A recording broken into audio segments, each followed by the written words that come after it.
একদিন ভাবলাম দেখি তো ছেলেটা কেমন শিখেছে। হাতে গ্লাভস পরে তৈরি হয়ে ওকে বললাম, এসো আমার সঙ্গে লড়ো। আর লড়তে লড়তে ঘটে গেল দুর্ঘটনাটা।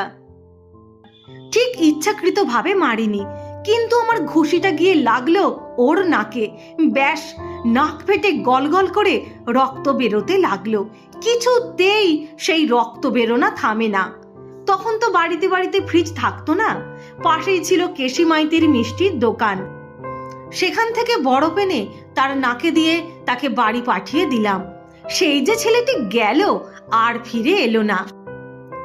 তারপর কেটে গিয়েছে অনেকগুলো বছর।